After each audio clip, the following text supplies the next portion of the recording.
Water level ಅಂದರೆ amniotic fluid level 5 centimeter ಇಂದ 25 centimeter ಇದ್ರೆ normal. For me in 34th week it was 8.8 centimeter. AFI 5 centimeter to 8 centimeter will be considered as borderline low level. Usually amniotic fluid level 28th week ಇಂದ measure ಮಾಡೋದಕ್ಕೆ start ಮಾಡ್ತಾರೆ. Starting ಅಲ್ಲಿ ಕಡಿಮೆ ಇರುತ್ತೆ, 36th week ಬರ್ತಾ ಬರ್ತಾ high ಆಗ್ತಾ ಹೋಗುತ್ತೆ. ನನ್ನ AFI ಲೆವೆಲ್ 34th week ಅಲ್ಲೇನೆ 8.8 centimeter ಇರೋದ್ರಿಂದ ಡಾಕ್ಟರ್ ತುಂಬಾ ಕೇರ್ಫುಲ್ ಆಗಿರಬೇಕು ಅಂತ ಇನ್ಫಾರ್ಮ್ ಮಾಡಿದ್ರು.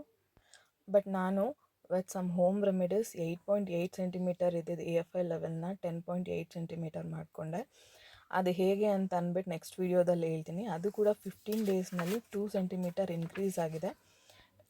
ನೀವಿಲ್ಲಿ ನೋಡ್ಬೋದು, May 16, 2026 ಅಂದರೆ 34th ವೀಕಲ್ಲಿ ನನ್ನ AFI ಲೆವೆಲ್ 8.8 centimeter ಇದೆ. ಮತ್ತು May 30, 2026 ಅಷ್ಟರಲ್ಲಿ ಅಂದರೆ 36th ವೀಕ್ ಅಷ್ಟರಲ್ಲಿ ನನ್ನ AFI ಲೆವೆಲ್ 10.8 centimeter ಆಗಿದೆ. ನಿಮ್ಮ AFI ಲೆವೆಲ್ ಎಷ್ಟಿದೆ ಕಮೆಂಟ್ ಮಾಡಿ. Thank you.